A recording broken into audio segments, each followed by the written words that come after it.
Hey there, you're watching the Jessa Channel on YouTube. I love it. I love it when the music changes like that. It's so great. Yeah, you're watching the Jessa Channel on YouTube. I'm Jessa, and today we are here with more infectious madness. Yes, this is the infectious madness of Dr. Dekker, and we are playing as Honoria Leslie, Dr. Leslie, who has taken over for the dear departed Dr. Dekker. We are about 9% through the 4th act, I believe we are now. So let's head right back in, because the doctor is in. Midnight each day. On Valentine's night, Time. David hunts, I can change my skin. then skins. Dr. Dekker dated his patients. There's someone else in my hour. I brought David back to life. I removed the chains, dressed her. It was Iris. Okay, so I am moving through these because we've seen those. Those are the beginning openings of each act. And we've seen them all, but I let you get a little bit of a taste of each one of them before I move on to the next one. And in the last episode, we were seeing Glenn here, who can move through doors. No, not just your average walk through a door. Walk through a door and end up in a different place. And we're going to, let's see, have we met Scarlet yet? I don't remember. Oh yes, Scarlet, who could visit you in your dreams. And she says to Dr. Dekker, I think we all know what you dreamed last night, Dr. Dekker. So we're going to move on now to our regular patients. Dr. Leslie is just come into the office a bit rushed. The dogs were difficult this morning. The bus was late. And it was still, as always, raining. Jaya greets Dr. Leslie in the office. She is wanting to get Dr. Leslie's attention here, wanting to know if she had a chance to look at some of the clues that we have been given. Oh, I love this. How cute is she? Oh my goodness. So let's take a look at the loan agreement, first of all. 15,000 smackaroos. Arrangement fee, £1. 36 months. Dr. Leslie looks at the loan agreement that Jaya has handed her. This is signed by Mariana. It seems as if Mariana has borrowed money from Dr. Dekker before he died. Dr. Leslie wonders to herself, would being unable to come up with £15,000 perhaps lead one to desperation and to murder? She moves the loan agreement off of her desk and asks Jaya what else she has. This is the toxicology report by J.M. Clausen for Dr. Dekker. He had temazepam, the sleeping pill, and ethanol.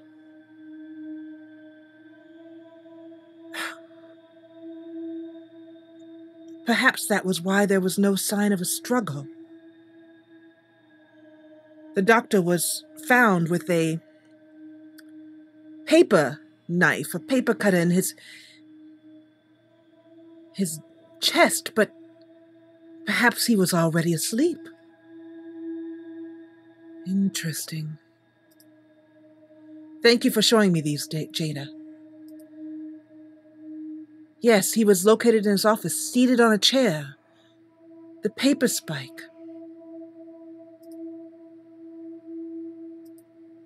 We've seen Claire's arrest report. I'm just bringing it up to remind you again, and myself. And then also Dr. Dekker's resignation letter. That he was going to resign 3 days before. 3 days before he died. And we've already seen the Alderby footage. So, we should ask Glenn if Jaya saw him walk in. We did that already. So let's go to responses. We haven't asked Jaya anything. So, Dr. Leslie smooths her skirt down and greets Jaya. Good morning, Jaya. I don't want to talk about grief today. I'm getting enough grief from work. What kind of grief? Is there something I could help you with? I don't know if you know, but Professor Alderby used to be my professor. He teaches history and psychology, amongst other things. I know it's not technically work, but he asked if I would allow him to have the video footage of his sessions with Dr. Dekker. Dr. Dekker wanted to be removed from all of the videos, so it's jump cut after jump cut, but I'm sure you've already noticed that. Oh. Video footage. Do you have it? Have you given it to him already, Jaya? I didn't think you'd mind, since it wasn't your case anyway. Mostly it's the professor talking about how he viewed reality back then, in so much as he thought it was changeable. There's nothing else to do but watch while things are encoding. I see. Another person in changeable reality. I see a definite theme with Dr. Dekker's patients. Psychokinetics, remember? Cult Yes. of the Kinetic Mind? Yes. Professor Alderby said it was recommended reading to help psychiatrists in their frontline battle with insanity, he likes to call it. Oh, Frontline Battle with Insanity. Well, I have been reading that book over lunch. And there's definitely a theme going on. Frontline Battle of Insanity, I think is what she said, I hope. Let's just try Frontline Battle. Didn't make me type all that out. Professor Alderby saw the relationship between psychiatrist and patient as a winnable battle. The patient must be cured by removing their psychokinetic ability, if present, either by telling them it doesn't exist or by using another psychokinetic ability to negate it. It's a long time ago, I can't remember all of it. There was a specific example. There was. And that example was, Jaya. If someone tells you they can fly, you tell them you control air currents and that from now on they won't be allowed to use them. This would normally stimulate the brain in such a way that the patient stopped thinking they could fly. The main danger as the therapist is believing that you can control air currents. There we go, Jaya. I've noticed a pattern of Dr. Dekker showing a lot of power over his patients, telling them that he could do things, affect them in ways that are well beyond any normal human capacity. The danger of pretending you have psychokinetic abilities is that you may start believing you have them and then have them. It's the paradox of the cure. Dr. Dekker loved paradoxes. His favourite was the grandfather paradox. The grandfather paradox. Isn't that the one, something about you go back in time, kill your grandfather, something like that? If you can travel back in Yes. time and kill your grandfather, then you cannot be born. But if you cannot be born, then you cannot kill your grandfather. It's a time traveler's chicken and egg, if you will. I must say again how impressed I am with Bianca Beckles-Rose's portrayal of Jaya. She's just so good. She's so authoritative. You really get the feeling it's not at all difficult to believe that she runs the office, that she would have that she would have heard, Dr. Dekker. She would know more. I mean, in fact, we never considered this, but she might be the killer. What do you think? She's definitely someone, I think, who could very firmly and cold-bloodedly stick a paper spike in a doctor's chest. Absolutely. As she dusts her glasses. Awesome. Okay, so, let's see what else. I don't know if you know, but Professor Alderby used to be my professor. He teaches history and psychology, amongst other things. I know it's not technically work, but he asked if I would allow him to have the video footage of his sessions with Dr. Dekker.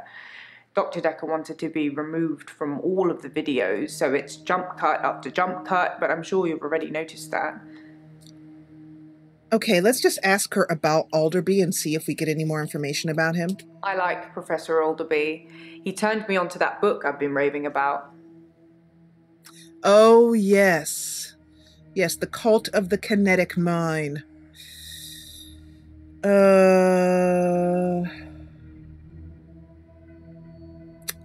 Okay, let's move on now to Bryce.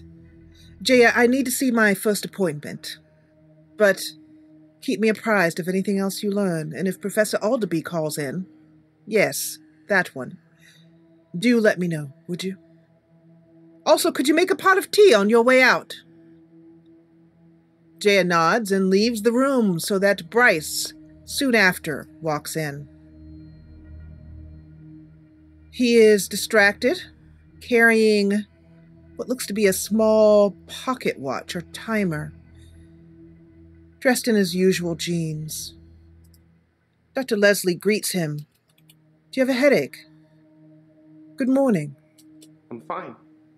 Oh, good. I'm worried. Yes? My pursuer in the hour, he's definitely military. I've developed a new skill to deal with him.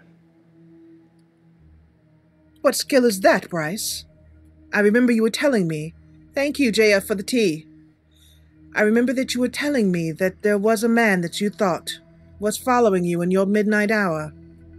Sorry. No. No, I remember that. You cannot trick me this time, Bryce. It's more of an old skill I'm bringing back to life. A while ago, when I was feeling pretty low, I teleported into this office to get some antidepressants. But last night, my pursuer approached me, drawing something from his jacket. I had nowhere to go. I remembered I could teleport, so I did, back home. So you can now teleport in your midnight hour. I was as surprised as you are. I I must just say. imagined I was somewhere else, and there I was. Perhaps Dr. Dekker was right. Think of something, and it becomes real, if you believe in it. But I'll only do it wisely. Imagine the mistakes you might make. Don't want to become one with the igneous layer too soon. I'm just going to see if he can tell me what igneous layer is. These sessions cost a lot of money, Doctor. I'm not just going to leave in the middle of one. But I can see you don't believe me. I am... Do you really want me to teleport, Doctor?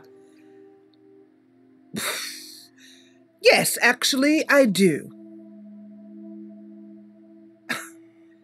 Dr. Leslie purses her lips, looks to the right towards the window, notices the carpet on the rug has not been vacuumed. She must talk to the cleaner. Yes, actually, I would like to see you teleport. If you believe in Dr. Dekker's teachings, it should be true. Should it not? Blink, and you'll miss it. Told you. Whoa!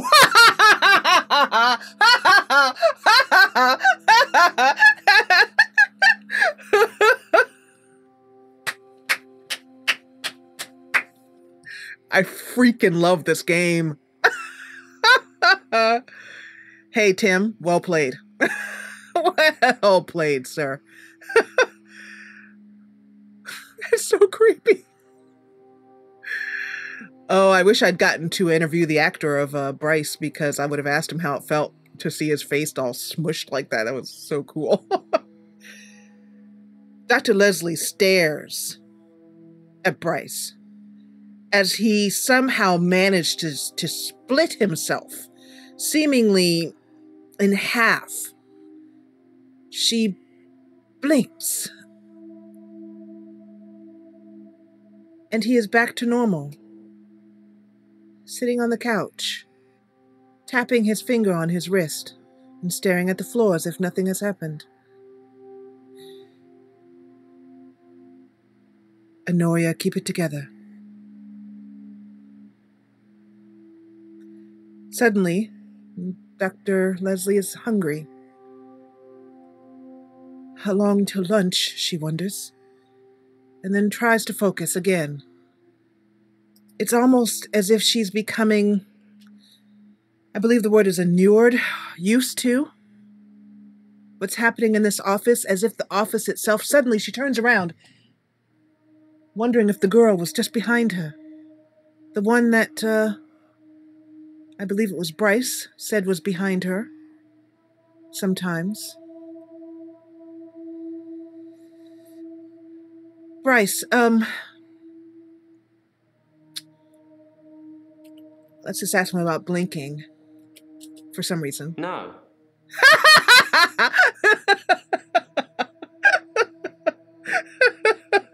That's awesome. I was trying to think of what I want to try and get. One of these greens is what I'm aiming for here. The green asterisk that is here. It's more of an old skill I'm bringing back to life. A while ago, when I was feeling pretty low, I teleported into this office to get some antidepressants. You had mentioned that, but I'm wondering, this skill, you've done it before. Teleporting is not something you've just sort of figured out. Your questions seem to be getting more and more irrelevant. Well, I take that personally. I am trying, if we could focus, Bryce, on this method of teleportation. Did Dr. Dekker teach it to you? I don't know anything about that. He did not. I take it. Bryce, I believe our session is over for today. Feel free to enjoy your coffee out in the waiting room.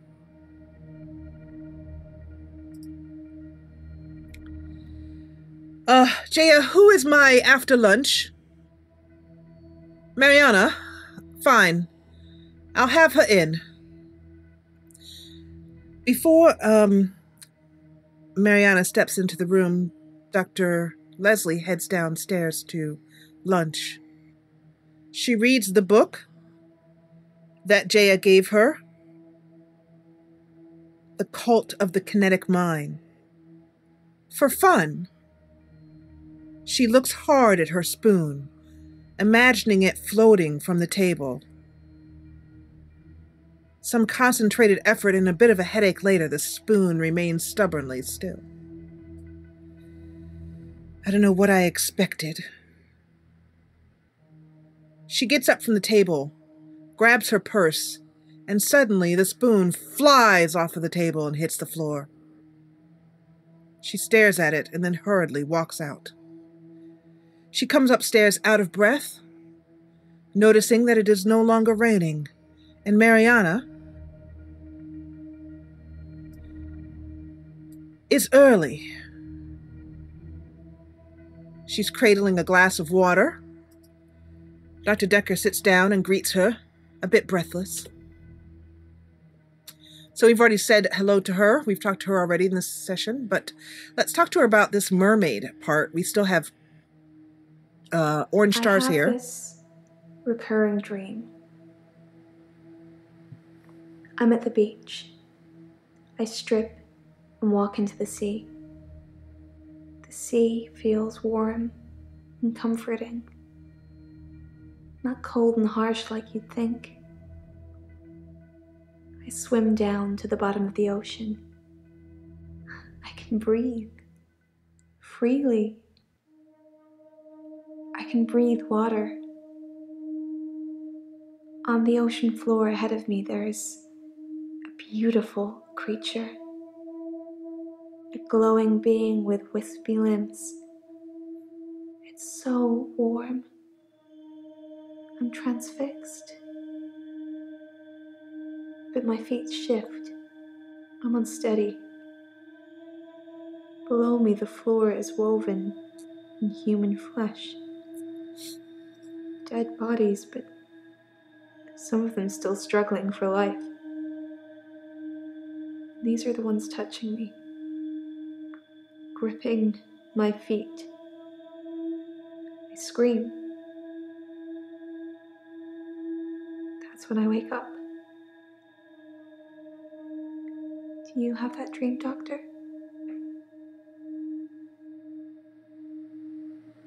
You remember in the last episode, I believe it was, Dr. Leslie did have a dream where she saw Jaya in wearing clothes, very alluring clothes, Dr. Leslie had dreamed about before. And I don't know if we've said yes dream or no dream here. We're going to say no, we haven't had that dream. No, though I have had some extremely interesting, even provocative dreams. I must say I've never had one of being in the ocean, being able to breathe the water. It's horrific and beautiful at the same time. So, I think we might be out of things we can ask her, except I want to ask her about this loan. I have had the opportunity to take a look at some of Dr. Dekker's papers, and I saw, by chance, that he had loaned you some money, Mariana. He lent me some money to start my business. It was a proper agreement. I remember signing things. He thought that a distraction would do me good. I don't think he expected me to trawl the beach for treasure and sell it online.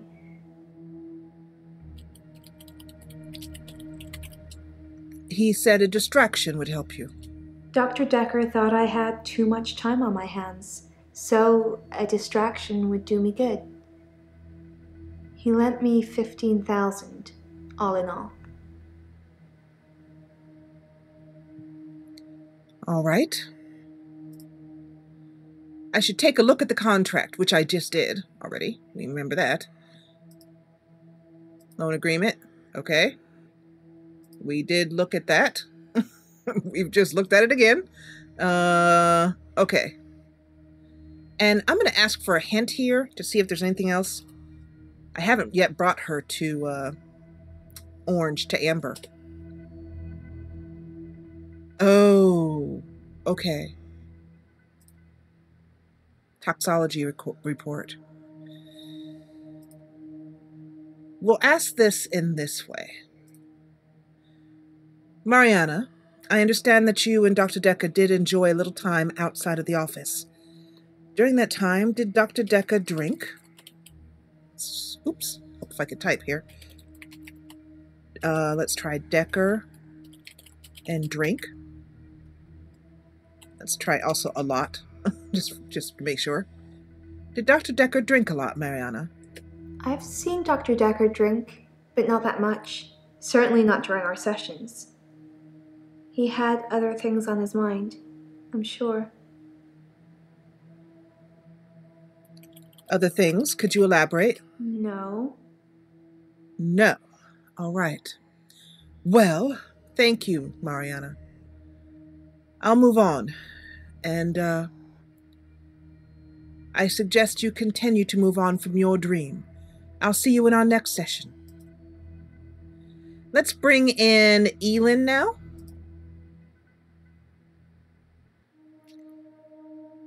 Elin is so cute, those dimples. Oh my goodness. I just want to type in dimples and see if she goes, I'm so cute. Okay, so let's greet her. Hilda died last night. I was there. Well, I was there as her daughter. It was nice. She had a good death. She got to say what she wanted to say. Hilda, you're patient. And you did the thing where you sort of become one of her loved ones. Hilda was Hilda to the end. I was the doting daughter. Don't worry, everything's going to be okay. I love you, Mum. Then Hilda, with almost her last breath, looks me straight in the eye and says, "Don't let them take Amelia." Boy, she's a good actress. Amelia. Amelia's Hilda's doll. She used to have about 9 or 10 of them, all glassy-eyed and creepy looking, with frilly dresses and curls. All over her room they were. In the end, we had to get rid of them. They weren't very hygienic. But we let her keep one, and that was Amelia.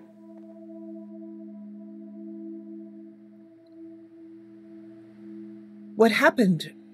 I'd love to ask what happened with Amelia, but I've learned the game well enough to know I don't think we'd get what we want from that. But,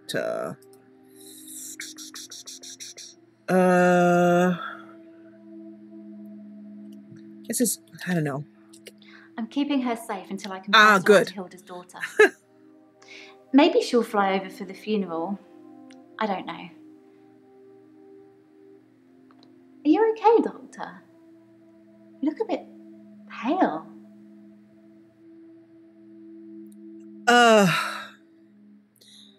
I have had a bit of a long week. Yes, I know it is only Monday. However, well, let's stay focused on you. Dr. Leslie brushes a bit of her brown hair out of her face, twists it back behind her ear. She adjusts her glasses. They're tortoiseshell glasses. And she tries to focus. If you don't mind, I'll get a cup of tea. That shall help me focus. She puts, as usual, 2 sugars, otherwise black.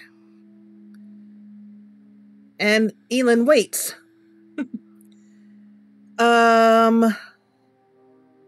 Let's ask her about Hilda's daughter.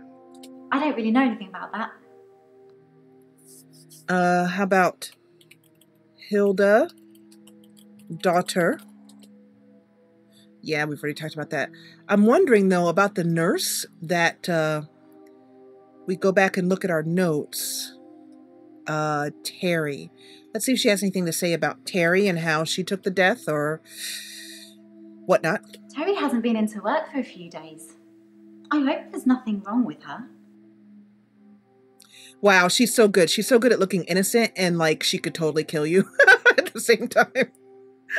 She makes me nervous. Nothing wrong. Let's see. I hope there's nothing wrong. Let's just try nothing wrong. Like what could be wrong with her? Doctor, I'm not sure I should be answering questions like that. Okay.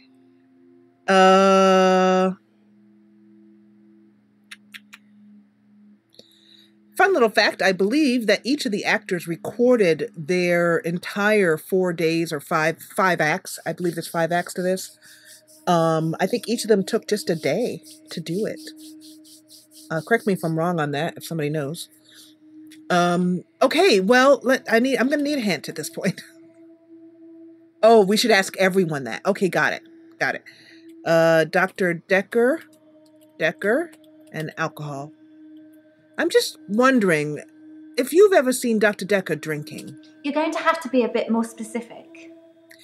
Well, I mean, drunk, alcohol, drink. Narrow it down for me, Doctor. What do you really want to know? I think I'm typing it. Hint. Oh, that's another one. I thought I was going to get a new hint. Let's see. Dekker. I tried Dekker drink, Dekker alcohol, Dekker drunk? I don't know. Yes, I'm happy to talk about either of those things. Where shall we start? She's giving me a hint. Let's just try Dekker. I think of Dr. Dekker every time one of my patients dies. It makes me remember how he didn't care about his mum. He was a good therapist. He was a lousy son. How would you know this lousy son? I was angry at Dr. Dekker. Hilda's daughter, she's in Australia, so fair enough. Maybe she really couldn't get over to see her. But Dr. Dekker's mum was dying literally on the other side of town, and he just couldn't be bothered. I shifted for her, but in a way I wish I hadn't, because it let Dr. Dekker off the hook, you know? I didn't realise how little he cared until I told him the news. You mean you pretended to be Dr. Dekker, or, well, became him, as you've mentioned before.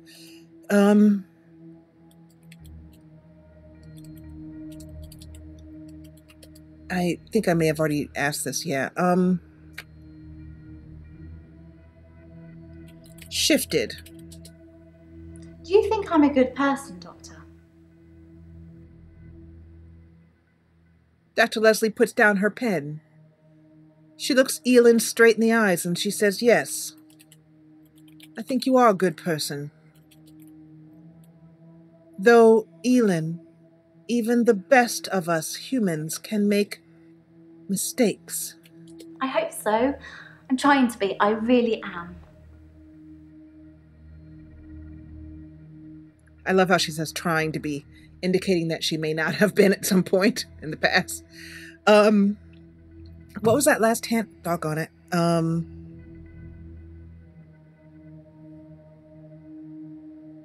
Crap. Sleeping tablets. Thank you. So I'm also wondering, I should be asking all the patients about sleeping tablets too, because Dr. Dekker had sleeping tablets and alcohol in his bloodstream. I got it. Okay. Most people have taken sleeping pills at some time or another, haven't they? It's probably quite easy to get hold of them. Although, I have to get a doctor to sign a prescription if I need any at work. It's probably the same for Jaya. Jaya? Jaya seems really nice. I don't know why she'd want to work in a place like this.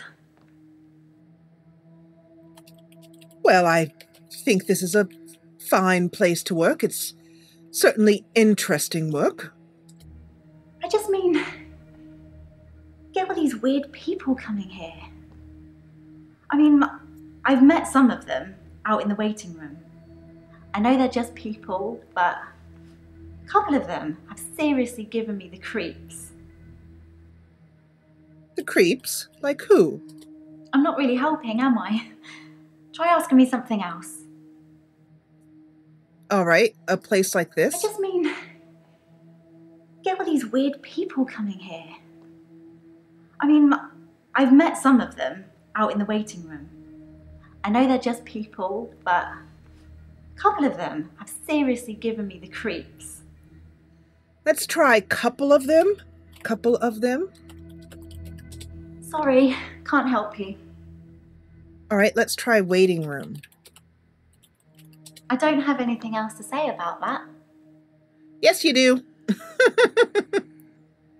Let's try... I just mean, get all these weird people. Let's try weird people. Dr. Leslie tries hard to get Elin to open up about her experiences in the waiting room. Who may have given her the creeps, as it were? Let me think. No. She's so cute. Oh, she's ridiculously cute.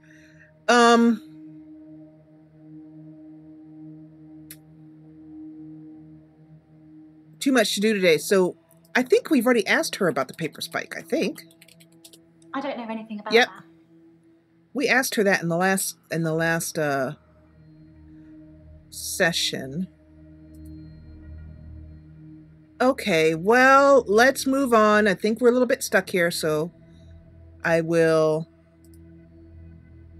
can't figure out what to get from this. So I'll have to sit on that for a minute. Let's head on over and ask some of the other patients. We've seen Mariana, Ellen, Bryce. Well, I'll come back to them and ask them. Let's see Nathan next.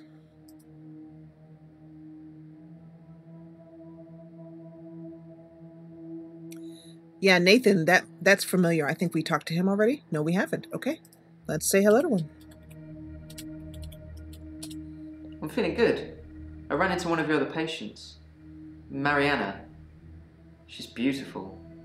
I think we might go on a date. That would be nice. I think that's a great idea. I can't really explain it, but she seems like such a friendly person. I think the police are barking up the wrong tree. The police? I think I've probably said too much. It's probably not the same girl anyway. What do you mean the same girl? Read the papers, Doctor. I don't, but people at work talk about it. Missing people, dead bodies. The police are looking for a redhead, apparently. Very interesting.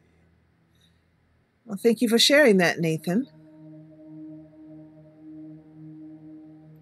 Let's just put in redhead just to see. I don't know anything about that. No. Yeah, he always looks so, like, totally irritated. I'm sure, like, on the shoot, he was just, like, a friendly guy, had lunch, you know, whatever. But when he slips into character, you're just, like, you're almost afraid to talk to him for fear he's just going to snap at you. He just looks like he's so freaking irritated. Okay, so let's ask him about, Dekker. Drink? Let's try Dekker alcohol. Break it down for me. I can't answer all those questions at once. Okay, so let's just try Dekker. What are you trying to do most? Cure his patients or find out who killed him? Ooh, he hit me right in the forehead. Dr. Leslie sits back in her chair. She says, "Why can't I do both? I mean, sure, I want to cure his patients, who are now my patients. But if I could also find his murderer, perhaps..." Inside her head, she says, "Perhaps I'll be safe." It's been nice chatting with you, don't get me wrong, but I can't help but feel you're mainly interested in finding out about the old doctor. I suppose you already know Dr. Dekker thought one of his patients was trying to kill him. Well, that's the whole point. If I can find out who that person was, well, perhaps I could cure them. He told me in one of our sessions, which was later rewound, that someone had been leaving him messages on his prescription pad. Not good messages. Messages like what? He didn't tell me anything specifically. Just death threats. It was one of his many rants. I just sat there quietly, hoping he wasn't going to try and hypnotize me again. I asked him if it was a boy or a girl's handwriting. He said he knew who it was, and that they'd be in trouble. I think he was bluffing. How do you think he was bluffing? I don't think he knew who was behind the death threats, or he'd have stopped it.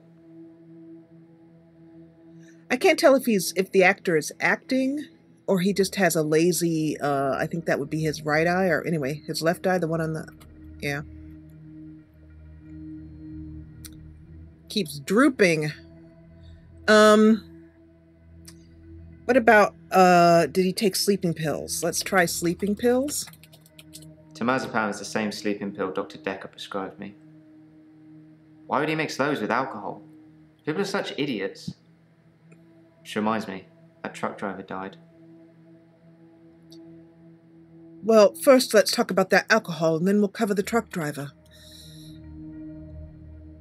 Dr. Leslie, if she could admit it to herself, would admit that she is on edge as well.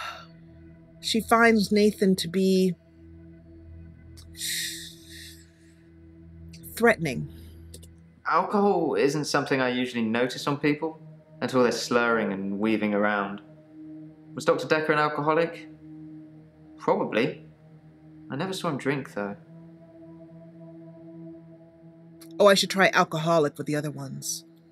But sleeping pills. Oh, yes, and the truck driver. You had mentioned about a truck driver. The truck driver that ran into Hannah. Oh. He was divorced, apparently. He killed himself. He mixed sleeping pills with alcohol, too. But he died in his garage. How do you know that? I read it in the paper. He'd been drinking. Then he took the sleeping pills. Then he went into his garage and put the hose pipe through his window. Not until he put his daughter in the seat first. Oh my goodness. His daughter? It's one of those newspaper stories you read and you hope it says he leaves behind his wife and 7-year-old daughter. But his daughter was in the car. Do you know I wrote him a letter? Writing a letter can sometimes release grief. Help move you through the stages, as we've spoken about before. Dr. Dekker told me one of the ways to get through my grief would be to write a letter to the truck driver. I tried to forgive him. I know it was my fault, but the thing that made me feel best was blaming him. I think maybe he killed himself because of me. Do you think I'm to blame, Doctor? No, you are not to blame. You've spent enough time blaming the truck driver. Do not start to blame yourself. It will simply stagnate your healing. His daughter's picture was in the paper. Molly. Molly. Ever since I saw a picture in the paper, I've started thinking I could see her. Out of the corner of my eye. Like she's watching me. Crazy, right? Dr. Leslie cannot help it, and her eye flicks behind her shoulder. Her head turns. There's nothing there. There's nothing there.